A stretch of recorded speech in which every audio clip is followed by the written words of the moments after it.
Welcome to public TV news బులెటిన్ల ముందుగా headlines. మంత్రాలయంలో YCP నుంచి టీడీపీలో చేరిక. మహనీయుల ఆశయాలను తాకట్టు పెట్టొద్దు మద్దెల భవానీ. హైదరాబాద్ నడిబొడ్డున దారుణం. పూనిత బొజ్జప్ప గారి మహోత్సవం కార్యక్రమంలో పాల్గొన్న ఎమ్మెల్యే దొంతి మాధవరెడ్డి.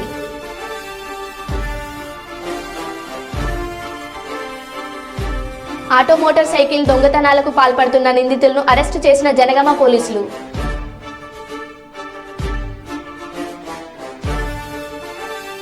జగన్ది చెత్త ప్రభుత్వం అని విమర్శించిన బీవీ జయనాగేశ్వర్ రెడ్డి. ఇక వివరాల్లోకి వెళ్తే, జనగామ జిల్లాలో వెస్ట్ జోన్ డీసీపీ సీతారాం మీడియాతో మాట్లాడుతూ హైదరాబాద్కి చెందిన 4 వ్యక్తులు ఆటో నడుపుతూ జీవనం సాగిస్తున్నారు. జల్సాలకు అలవాటు అయి తక్కువ సమయంలో ఎక్కువ డబ్బులు సంపాదించాలనే ఉద్దేశంతో వరుస దొంగతనాలకు పాల్పడుతూ 2022-23 సంవత్సరంలో బంజారా హిల్స్ మేడ్పల్లి చిలకలగూడ స్టేషన్ పరిధిలో దొంగతనాలకు పాల్పడుతుండగా పోలీసులు అరెస్ట్ చేసి చెంచల్గూడ జైలుకు తరలించారు. జైలు నుంచి వచ్చాక మరల జలసాలకు అలవాటు పడి వారం రోజుల క్రితం ఇమ్రాన్ అజీరుద్దీన్ కలిసి జహీరాబాద్ పరిధిలో మోటార్ సైకిల్ దొంగతనం చేశారు. అనంతరం గత వారం రోజుల క్రితం ఇమ్రాన్ బాబర్ కలిసి బీబీ నగర్ పరిధిలో ఒక మోటార్ సైకిల్ దొంగతనం చేశారు. 3 రోజుల క్రితం 4 బస్సులో జనగామ వచ్చి జనగామ ప్రాంతంలో ఇంటి ముందు పార్కు చేసిన బజాజ్ ఆటో మరుసటి రోజు పెంబర్తి గ్రామంలో మరో ఆటోను తీసుకెళ్లి నిర్మానుష్య ప్రాంతంలో పెట్టి హైదరాబాద్ వెళ్తున్న క్రమంలో పెంబర్తి ద్వై జంక్షన్ వద్ద జనగామ పోలీసులు తనిఖీలు చేస్తుండగా చూసి పారిపోతుండగా పట్టుకున్నారు. నిందితులను పట్టుకోవడంలో ప్రతిభ కనబరిచిన జనగామ పోలీసులు డీసీపీ సీతారాం అభినందించారు. మన సిఐ గారు, ఏసీపీ గారి ఆధ్వర్యంలో క్రైమ్ టీము వీళ్ళందరూ కలిసి పట్టుకోవడం జరిగింది. దీంట్లో మొత్తం 4 పట్టుకున్నారు. ఈ 4 కూడా అందరూ హైదరాబాద్ సిటీకి చెందిన వాళ్ళే. 2 రాయన్ నగర్ వాళ్ళు, ఒకతను వచ్చి లంగర్ హౌస్ దగ్గర, ఒకతను వచ్చి వట్టపల్లి దగ్గర ఫాతిమా నగర్. అయితే ఈ 4 పేర్లలో ఒకటి సయ్యద్ ఇమ్రాన్, ఫిరోజ్ అలీ ఖాన్, అజరుద్దీన్ అండ్ మహమ్మద్ బాబర్. ఈ 4 యాక్చువల్గా వీళ్ళు ఇంతకుముందు ప్రీవియస్ అఫెండర్స్. ఆల్రెడీ ఇంతకుముందు జైలుకి పోయి వచ్చిన వీళ్ళకి చిలకలగూడలో అరెస్ట్ ఇంతకుముందు దొంగతనాలు చేసి జైలుకి పోయి రిమాండ్ నుంచి బయటకు వచ్చారు.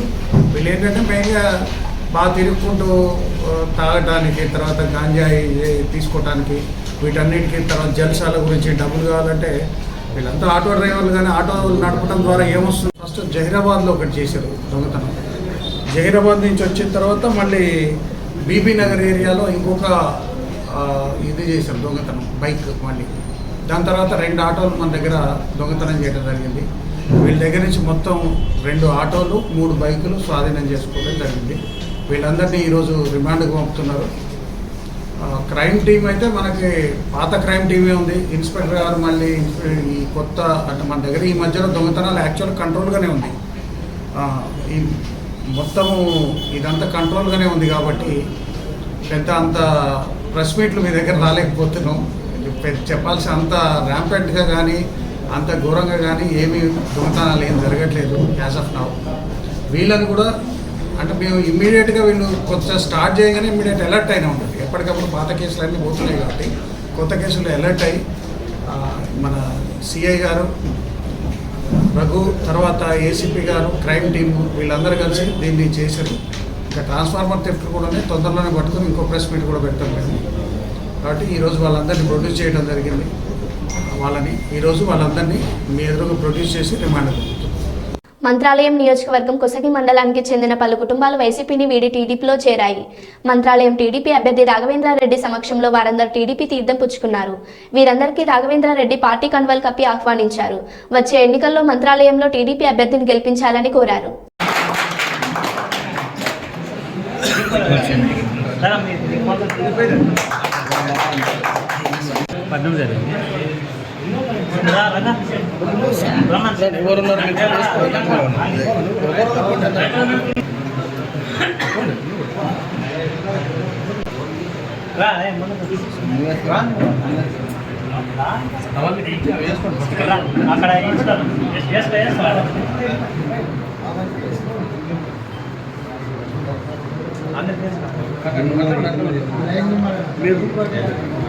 అందరు గ్రూప్ ఫోటో దిగండి. నర్సంపేట చంద్రావుపేట మండలంలోని బోజిపేట గ్రామంలో పూనిత బొజ్జప్ప మహోత్సవ కార్యక్రమానికి ముఖ్య అతిథిగా హాజరై శుభాకాంక్షలు తెలియజేసిన ఎమ్మెల్యే దొంతి మాధవరెడ్డి గారు. ఈ సందర్భంగా ఎమ్మెల్యే దొంతి మాధవరెడ్డి గారు మాట్లాడుతూ ప్రజలందరూ సుఖ సంతోషాలతో ఉండాలని, ఆ యేసు యొక్క ఆశీస్సులు నిండుగా ఉండి ప్రజలందరూ బాగుండాలని ఆ దేవుణ్ణి కోరుకొని అన్నారు.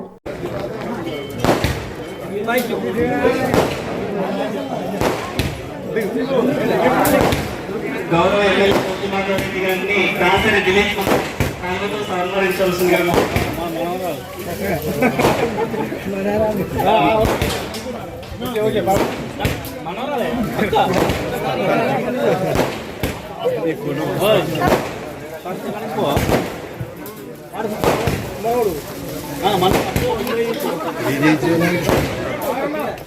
గారిని కుమార్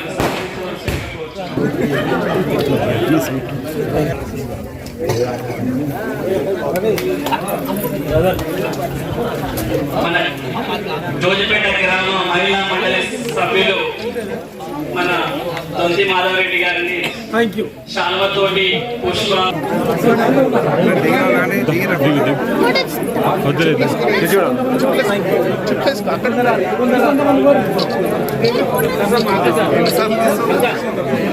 కొంచెం దూరం ఉండాలి అందరూ.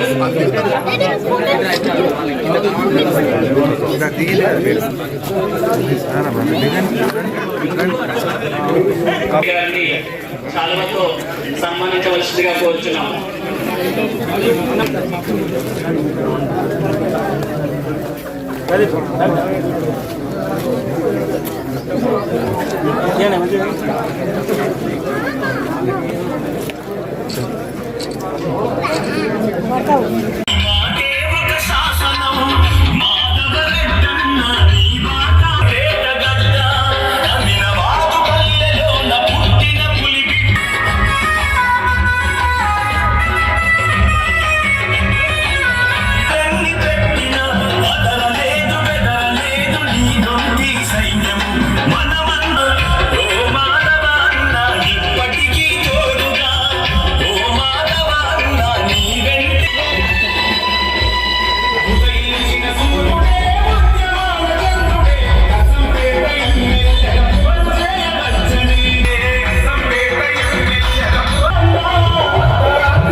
పెద్దపల్లి జిల్లా సుల్తానాబాద్ పట్టణంలోని సంతాన వేణుగోపాల స్వామి ఆలయంలో బ్రహ్మోత్సవాలు ప్రారంభమయ్యాయి. స్వామివారి దేవాలయంలో జ్యోతి దర్శనం పరదోత్సవం ఘనంగా నిర్వహించారు. ఈ సందర్భంగా ఆలయ పూజారి మాట్లాడుతూ శ్రీ సమల్వారు కలియుగం ఆరంభం 42వ రోజున సుమారు 5100 సంవత్సరాల క్రితం కానుకగా నూనె తీసి వృత్తిదారులకు గండ్లకుల వంశంలో శ్రీ నమో జన్మించారని, ప్రతి వైష్ణవ దేవాలయంలో నమోల్వార్ పదోత్సవం జరిపిన తర్వాతనే స్వామివారి తిరుకల్యాణ మహోత్సవం జరుపుతారని, నేటికి తిరుమలలో నిత్యం శ్రీ నవలార్వార్ రచించిన పశురాలను పఠిస్తారని తెలిపారు.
పట్టణం లోపల సంతాన వేణుగోపాల స్వామి దేవాలయం లోపల నమ్మల్వార్ జయంతోత్సవాన్ని పురస్కరించుకొని పరమ పదోత్సవాన్ని కార్యక్రమం నిర్వహించుకోవడం జరిగింది.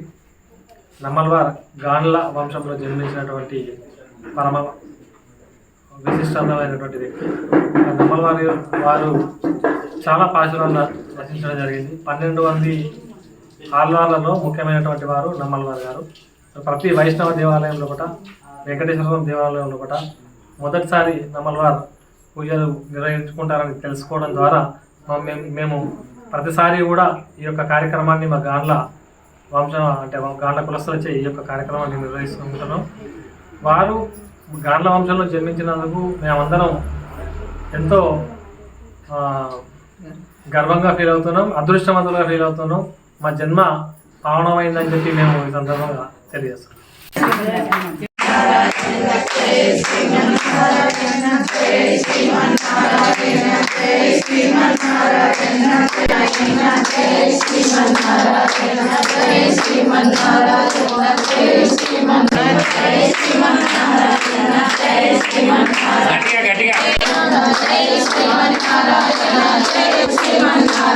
కాశ్యపాన్వయ సంజాతం నారాయణ పదాశ్రితం శ్రీమన్నారాయణం వందే యతీశ్వర శ్రియాజుషం.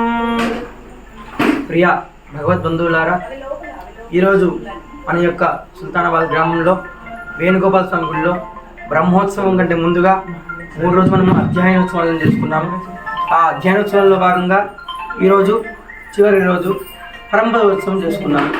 అంటే ఈ పరంపదోత్సవం ఎందుకు చేసుకుంటామంటే, నమ్మాలవారు అంటే మనకు సాధారణంగా 12 మంది ఆలవార్లు అనమాట. దాంతో విశిష్టంగా మొట్టమొదటిగా పేరుగా మనం ప్రత్యేకంగా చెప్పుకునేది నమ్మాలవారి గురించి. ఎందుకయ్యా అంటే ఆయన పుట్టడంతోనే ఏమీ మాట్లాడకుండా ఒక జీవోత్సవం ఎలా అయితే ఉంటుందో అలా ఏమీ పలకకుండా ఉన్నారంట. అందరూ ఆశ్చర్యపోయి వారి యొక్క తల్లిదండ్రులు వెళ్ళి ఆయనని మర్రి చెట్టు యొక్క త్వరలో పడేస్తే అక్కడికి ఒక ముని వచ్చాడంట. ఆ ముని వస్తే అక్కడి నుంచి పాటలు వినిపిస్తున్నాయంట. ఏంటయ్యా అని చూస్తే అప్పుడు నమ్మాలవారు అది ఒక స్వామికి కీర్తన చేస్తున్నాడంట. అయితే ఆయన వెళ్ళి, అయ్యా ఏం చేస్తున్నామంటే, ఈ యొక్క దివ్య ప్రబంధాన్ని అంతా కూడా కనిపెట్టింది ఎవరయ్యా అంటే నమ్మాలవార్లే. ఆ యొక్క నమ్మాలవారి పాటలు వినడానికి ప్రతిరోజు ఒక్కొక్క స్వామి వచ్చి, అయ్యా ఇవాళ నా యొక్క కీర్తన చేయవయ్యా, అంటే నా గురించి ఒక స్తోత్రం పాడవయ్యా, ఒక గానం చెయ్యవయ్యా అని అడిగేవారంట. అలా ఆ నమ్మాలవార్లు ఈ దివ్య ప్రబంధాన్ని అంతటిని కూడా ఆయన యొక్క నోటితో గానం చేస్తూ అందరికీ వినిపించేవాడంట. ఆయన చిట్ట చివరికి స్వామివారి దగ్గర ఒక దీపం వలె, ఒక దీపకాంతి వలె ఐక్యమైపోయాడు. కాబట్టి అంత విశిష్టంగా నమ్మాలవార్లు స్వామిని కీర్తించి స్వామిని సాక్షాత్కారం చేసుకున్నాడు. కాబట్టి మనం ఈ రోజున ఈ యొక్క సుల్తానాబాద్లో వేణుగోపాల స్వామి గుడిలో మనం పరంపదోత్సవం చేసుకున్నాము. ఇది ఈ యొక్క విశిష్టత. మైబాద్ జిల్లా మరిపడ మండలం కున్యతండ గ్రామంలో డంపింగ్ యార్డ్ని తొలగించి గ్రామానికి దూరంగా ఏర్పాటు చేయాలని గ్రామస్తులు డిమాండ్ చేస్తున్నారు. గ్రామ పరిసరాల్లో డంపింగ్ యార్డ్ ఉండడం వల్ల దుర్వాసన వస్తుందని, దీంతో గ్రామస్తులు జ్వరాలతో పాటు వివిధ రోగాల బారిన పడుతున్నారని ఆందోళన వ్యక్తం చేస్తున్నారు. అధికారులు వెంటనే స్పందించి తగు చర్యలు తీసుకోవాలని డిమాండ్ చేస్తున్నారు.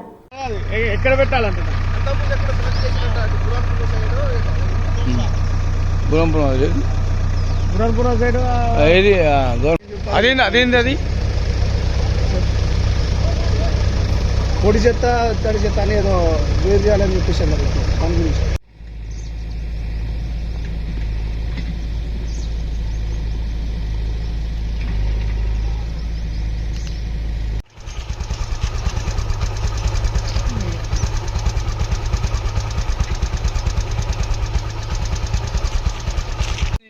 ఇక్కడ వేసిన మళ్ళీ ఇతల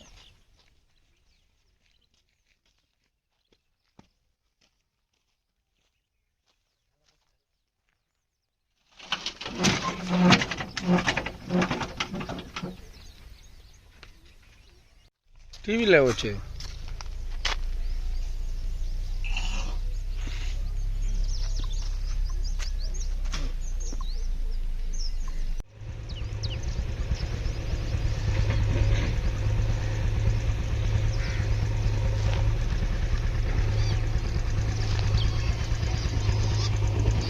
బీవై నగర్ సిపిఎం కార్యాలయంలో తెలంగాణ రైతాంగ సాయుధ పోరాట వీరనారి మల్లు స్వరాజ్యం 2వ వర్ధంతి సందర్భంగా ఆమె చిత్రపటానికి పూలమాలలు వేసి ఘనంగా నివాళులర్పించడం జరిగింది. ఈ సందర్భంగా 5వ జిల్లా కార్యదర్శి జివ్వాజీ విమల మాట్లాడుతూ నిజం నిరంకుశ ప్రభుత్వానికి వ్యతిరేకంగా రజాకార్ల దొరల అరాచకాలకు వ్యతిరేకంగా పోరాడిన వీరనారి మల్లు స్వరాజ్యం ఆశయాల సాధనకు కృషి చేయాలని అన్నారు.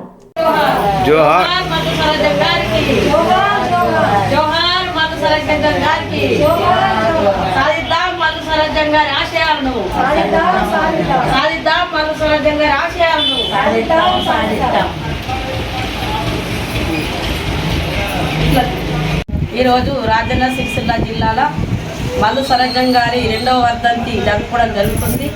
ఈ వర్ధంతి మల్లు స్వరాజ్యం గారి వర్ధంతి ఏంటంటే అసలు ఆమె చనిపోవడం కాదు, మన ప్రజల గుండెల్లో బతికే ఉందని మనం చెప్పుకోవచ్చు. ఆమె స్ఫూర్తిని మనం తీసుకుంటూ మల్లు స్వరాజ్యం గారు ఏ విధంగా అయితే రజాకారులను ఎదిరించి ఒడిశల గుండేసి వాళ్ళను ఎదిరించి కొట్లాడిన ఘనత మన మల్లు స్వరాజ్యం గారి ఉంది.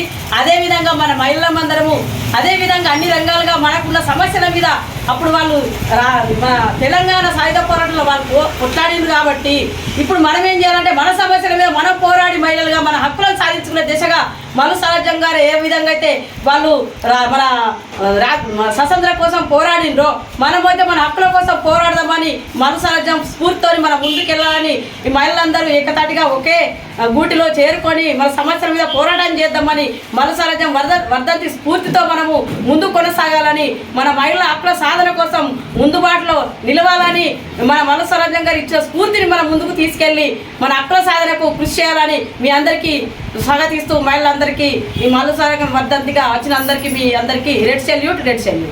జనగామ జిల్లా దేవరపుల మండల కాంగ్రెస్ పార్టీ అధ్యక్షులుగా ఉన్న పెద్ది కృష్ణమూర్తి గౌడ్ను అంతరార్థంగా పదవి నుంచి తొలగించి జిల్లా ఎస్పీ సెల్ అధ్యక్షుడిగా ఉన్న నల్ల శ్రీరాములు నూతన అధ్యక్షుడిగా నియమించినందుకు నిరసనగా మండల కేంద్రంలోని జనగామ సూర్యాపేట ప్రధాన రహదారి చౌరస్తా వద్ద రోడ్డుపై బైఠాయించి నిరసన తెలిపిన కృష్ణమూర్తి గౌడ్ వర్గీయులు ఈ సందర్భంగా వారు మాట్లాడుతూ కాంగ్రెస్ పార్టీ కష్టకాలంలో ఉన్నప్పుడు కార్యకర్తలకు అందుబాటులో ఉండి వారి కష్టసుఖాలలో పాల్పంచుకొని పార్టీని ముందుండి నడిపించిన నాయకుడు పెద్ద కృష్ణమూర్తి పదవి నుంచి తొలగించడం సరైన నిర్ణయం కాదన్నారు.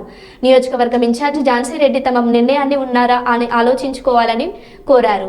ఏ కార్యకర్త తప్పు చేసినా క్షమించకు, కాకుండా నిజమైన వాస్తవాన్ని అవాస్తవాన్ని తెలుసుకొని నిజమైన కార్యకర్త న్యాయం చేయకూడదని కోరుతూ ఈ ఇమ్మీడియట్లీ ఉపశమనం చేసుకోవాలని కోరుకుంటూ విస్తృత సమావేశం పెట్టండి, గ్రామాలు తిరగండి. మేము 30-40 సంవత్సరాలు కాంగ్రెస్ పార్టీ పనిచేసుకుంటాం. మా మేడం గారు గెలిచింది మా గెలిచింది. కనీసం నిజమైన కాంగ్రెస్ కార్యకర్తలు ఏ గ్రామంలోనే వస్తున్నావా, ఏ గ్రామాలు తిరుగుతున్నావా, ఓన్లీ మండల గ్రామ పార్టీ అధ్యక్షుడు తీసుకొని పార్టీ అధ్యక్షుడు మార్పినాం. కారణం ఏంటి? ఎందుకు కష్టకాలం చేసిండు, ఎలాంటి లేకుండా ఎందుకు మార్పు కారణం ఏంటి అని చేసే తప్పేంది అని మేము అనుకుంటూ, నేను మండల కాంగ్రెస్ పార్టీ సీనియర్ కార్యదర్శి, నేను మండల పార్టీ 20 సంవత్సరాలు చేసిన 30 సంవత్సరాలు నేను కాంగ్రెస్ పార్టీ కాపాడుకుంటా మన మున్పాడు గ్రామాలు వెళ్ళుకుంటా. అసలు కారణం ఏంటి అని తెలియజేస్తాను.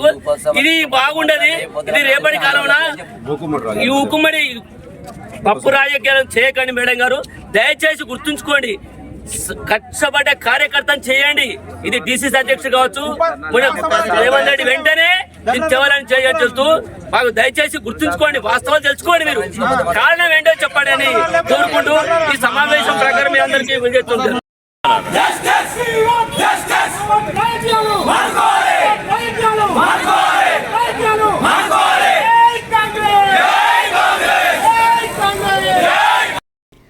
సిరిసిల్ల నేతల పట్ల ప్రభుత్వ నిర్లక్ష్య వైఖరిని నిరసిస్తూ వెంటనే సిరిసిల్ల నేతన్నలకు ఉపాధి కల్పించి సమస్యలన్నింటినీ పరిష్కరించాలని మరియు ప్రభుత్వానికి కనువిప్పు కలిగించాలని ఈ రోజు సిఐటియు ఆధ్వర్యంలో సిరిసిల్లలో నేతన్న విగ్రహానికి వినతి పత్రం అందించారు. ఈ సందర్భంగా పవర్లూమ్ వర్కర్స్ యూనియన్ జిల్లా అధ్యక్షులు కోడం రమణ మాట్లాడుతూ సిరిసిల్ల ఉపాధి కోల్పోయిన నేతన్నలందరికీ తక్షణ సహాయం కింద 10,000 అందించాలని, బతుకమ్మ చీరలు ప్రభుత్వ ఆర్డర్లు అందించి నిరంతర ఉపాధి కల్పించాలని, సిరిసిల్ల వస్త్ర పరిశ్రమల్లో నెలకొన్న సంక్షోభాన్ని వివరించి సమస్యలన్నీ పరిష్కరించాలని అన్నారు.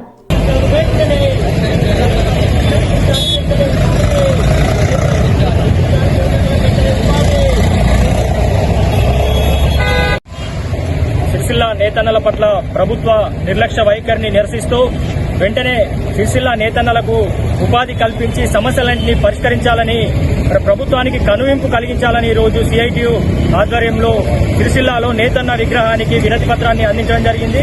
మరి గత 2-3 నెలలుగా సిరిసిల్ల వస్త్ర పరిశ్రమలో నెలకొన్న సంక్షోభం వలన ఇక్కడ ఉన్నటువంటి పరిశ్రమలను యజమానులు మూసివేయడం వల్ల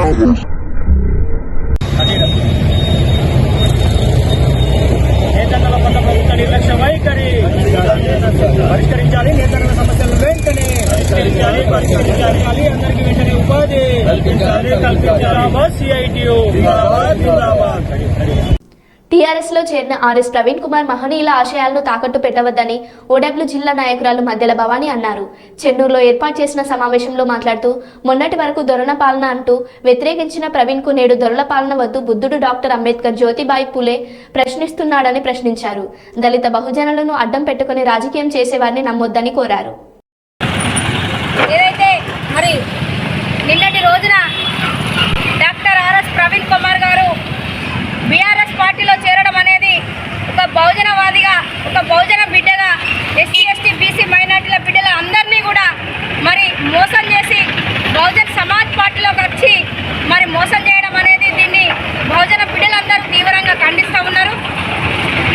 అందుకోసమనే తెలియజేస్తూ ఉన్నాం, బహుజన ముసుగులో వచ్చి రాజకీయాన్ని వేసి నువ్వు కేసీఆర్ వదిలినటువంటి బాణాని అనే విషయాన్ని కొంతమంది చెప్పినా కూడా మేము నమ్మలేదు. మా బహుజన బిడ్డ మంచి నాయకుడు, జ్ఞానవంతుడు అని చెప్పేసి ఆలోచించుకున్నాం, కానీ కాదు, అజ్ఞానంలో ఉన్నామని చెప్పేసి ఈరోజు మేము తెలియజేస్తూ ఉన్నాం. మరి ఒకప్పుడు దొర పరిపాలించినప్పుడు దొరను దొర ఎందిరో, దొర పోకటెందిరో అని ఈరోజు దొర దగ్గరికి నువ్వు చేరుకున్నావంటే నువ్వు దొర గడిలలో బందీ అయినావు అనే విషయాన్ని మర్చిపోవద్దని చెప్పేసి తెలియజేస్తూ ఉన్నాం. అదేవిధంగా బహుజనవాదాన్ని మోసం చేసినటువంటి బహుజన బిడ్డలం, అంబేద్కర్ వాసులం, అంబేద్కర్ బిడ్డలం, పూలే వాసులం, మరి కాంచీరాం వాసులం, మహనీయుల ఆలోచన విధానంలో నడుస్తున్నామని చెప్పేసి కొంతమంది దళిత నాయకులు, ఎస్సీ ఎస్టీ బీసీ మైనార్టీలలో ఉన్నటువంటి నాయకులు ఎవరైతే ఈ బహుజన ముసుగుతోని, ఈ బహుజన వాదంతోని మీరు వచ్చి జనాలను పిచ్చలం చేయడానికి మీరు వచ్చిందనే విషయాన్ని మర్చిపోవద్దు. ఆర్ఎస్ ప్రవీణ్ కుమార్ గారికి ఒకటే తెలియజేస్తా ఉన్నాం, మీకు అంతగానం ఇష్టం ఉంటే బీఆర్ఎస్ పార్టీ అధికారంలో ఉన్నప్పుడు ఎందుకు వెళ్ళలేదు? అప్పుడు ప్రశ్నించాలి కదా. అప్పుడు ప్రశ్నించకుండా దొర ప్యాకేజ్ ఇస్తేనే ఈరోజు మీరు వెళ్ళిన అనే విషయాన్ని మేము ప్రజలందరికీ తెలియజేస్తా ఉన్నాం. చట్టం అందరికీ సమానమే. భారత రాజ్యాంగం ఖచ్చితంగా అమల్లోకి రావాలి. భారత రాజ్యాంగాన్ని ఇప్పుడు నరేంద్ర మోడీ మారుస్తున్నాడని చెప్పేసి మీరు ఏ రకంగానైతే ఒక వాయిస్ ఇవ్వడం జరుగుతుంది. కేసీఆర్ కూడా మరి మారుస్తారని చెప్పేసి వ్యాఖ్యలు చేసినప్పుడు అప్పుడు తిరుగుబాటు మొదలైంది కదా, అప్పుడు కూడా మనం చేసినాం కదా. మరి భారత రాజ్యాంగాన్ని మోసం చేసేటువంటి బీజేపీ కావచ్చు, అదేవిధంగా మరి కేసీఆర్ కూడా మారుస్తున్నాడు కాబట్టి కేసీఆర్ బాణానివి నువ్వు, కేసీఆర్కు తొత్తులు అనే విషయాన్ని మేము ఈ ప్రజలకు అందరూ తెలియజేస్తున్నాం. ఈ ఎస్సీ సెంచలు ఎవరైతే ఉన్నారో, ఎస్సీ రిజర్వేషన్ పొందిన సెంచలు అయితే ఎవరైతే ఉన్నారో కేసీఆర్ గడిలలో బందీ అయిందని అని చెప్పేసి సందర్భంగా తెలియజేస్తా ఉన్నాం. మరి అదేవిధంగా ప్రజలందరికీ ఒకటే తెలియజేస్తున్నాం, ఈ ముసుగులో వచ్చి మరి అన్యాయం చేసే ప్రతి ఒక్కరిని కూడా మనం ప్రశ్నించడానికే సిద్ధంగా ఉన్నామని చెప్పేసి మేము తెలియజేస్తా ఉన్నాం. మహనీయుల ఆలోచన విధానాన్ని మోసం చేస్తా అనుకుంటే మాత్రం ఖబర్దార్. ఆర్ఎస్ ప్రవీణ్ కుమార్ గారికి ఒకటే తెలియజేస్తా ఉన్నాం, ప్రవీణ్ అన్న నువ్వు ఏ ముసుగుతో నచ్చినావో కానీ ఖచ్చితంగా రాబోయే రోజులలో తెలంగాణ రాష్ట్రంలో నీకు కనీసం గౌరవం లేకుండా జరుగుతుందని చెప్పేసి తెలియజేస్తున్నాం. అదే కేసీఆర్ నిన్ను ఎల్లగొడతాడని కూడా ఇదే మాట ఇస్తున్నా. కేసీఆర్ వాడుకుంటాడు, దళితుడిని ముఖ్యమంత్రి చేస్తానన్న కేసీఆర్ ఒక దళితుడయ్యి 10 సంవత్సరాలు పరిపాలించినప్పుడు మీకు గుర్తు రాలేదు దళిత ముఖ్యమంత్రి అనేది మనం ప్రశ్నించడం కదా. ఇవాళ ఒక కేసీఆర్ దగ్గరికి మీరు వెళ్ళి పార్టీలో చేరడం అనేది ఇది చాలా బాధాకరం.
పార్టీలకు బహుజన బిడ్డలు ఎవరైతే ఉన్నారో ఎవరు కూడా సపోర్ట్ చేయొద్దు, ఎవరు ఓటు వేయద్దు, ఎంపీ ఎలక్షన్ల ముంగట వచ్చినా కూడా వీళ్ళకి ఎవరికి ఎలాంటి అవకాశం ఇవ్వద్దని చెప్పేసి ఈ సందర్భంగా తెలియజేస్తున్నాం. కృష్ణన్న నీ లక్ష్యం మనం ఊరు అవతల ఉన్నటువంటి బిడ్డలు మన పేరున కూడా మాదిగా అని పెట్టుకొని ఊరు అవతల నుండి ఊళ్ళకి వచ్చి ఉద్యమాలు చేస్తే ఈ రోజు మాదిగా బిడ్డను అని చెప్పి గొప్పగా చెప్పుకుంటున్నారంటే నీ యొక్క ఉద్యమం నిన్ను స్ఫూర్తి తీసుకున్నాం. ఎస్సీ వర్గీకరణ సందర్భంలో ఎంతో మంది బిడ్డలు మన మాదిగా జాతి బిడ్డలు అమరులైనటువంటి చరిత్ర మర్చిపోలే. భారతి మాదిగా చనిపోయింది, ఆమెకు ఒక బిడ్డ ఉంటే న్యాయం జరిగిందా? జరగలేదు. నరేంద్ర మోడీ 2019లో ఎస్సీ వర్గీకరణ 100 రోజులలో చేస్తానన్నాడు. మరి 100 రోజులు ఇంకా గడవలేదా అని చెప్పేసి నరేంద్ర మోడీకి సూటిగా ప్రశ్నిస్తున్నాం. మమ్మలను 85% ఉన్నటువంటి 90% ఉన్నటువంటి ఎస్సీ ఎస్టీ బీసీ మైనార్టీల బిడ్డలను మోసం చేసే బీజేపీకి మీరు ఏ రకంగా ఓటు వేయాలి, ఏ పార్టీలు ఉన్నా పర్వాలేదు కానీ ఓటు మాత్రం బీజేపీకి వేయాలని మా కృష్ణన్న అనడం, మా జాతి బిడ్డ అనడం అది మాకు బాధాకరం అని చెప్పేసి ఈరోజు నేను మీ చెల్లెగా నేను ప్రశ్నిస్తున్నా. బీజేపీ ఏదైతే ఉన్నదో బీజేపీకి ఓటేయద్దు. మళ్ళీ బీజేపీ గిట్ట మళ్ళీ పరిపాలించేది ఉంటే, మళ్ళీ కేంద్రంలో బీజేపీ వచ్చేది ఉంటే మరో మణిపూర్ అవుతుంది తెలంగాణ రాష్ట్రం అనే విషయాన్ని మర్చిపోద్దని చెప్పేసి మందకృష్ణకు తెలియజేస్తున్నాం. అన్న జాతి నమ్ముడు లేదు, ఎస్సీ వర్గీకరణ కాకపోయినా మంచిదే, ఆత్మగౌరవాన్ని చంపుకొని బతకాల్సిన అవసరం లేదు. మన జాతి బిడ్డలు అందరం కలిసి మరి మీరు పెట్టుకున్నటువంటి పార్టీని గెలిపించుకుంటాం కావచ్చు కానీ మరి అగ్రకులాల కాళ్ళ కాడికి పోవాల్సిన అవసరం లేదు, అగ్రకులాల దగ్గర ఉండాల్సిన అవసరం లేదు. అటు కేసీఆర్ కావచ్చు, ఇటు రేవంత్ రెడ్డి కావచ్చు, ఇటు నరేంద్ర మోడీ కావచ్చు, వీళ్ళ ఎవరికి కూడా ఓటు మన బిడ్డలు వేయాలనే మీరు చెప్పాలి. మిమ్మల్ని మేము స్ఫూర్తి తీసుకొని ఉద్యమాలు చేసి త్యాగాలు చేసి ప్రాణాల త్యాగం చేస్తే ఈ రోజు ఏ పార్టీలకు ఓటు వేయమని చెప్పేసి మీరు అడుగుతున్నారు. ఏ పార్టీ కూడా ఓటేసేది లేదు, ఏ ఒక్క నాయకుడు కూడా. మరో బులెటిన్లో మళ్ళీ కలుద్దాం. Stay tune.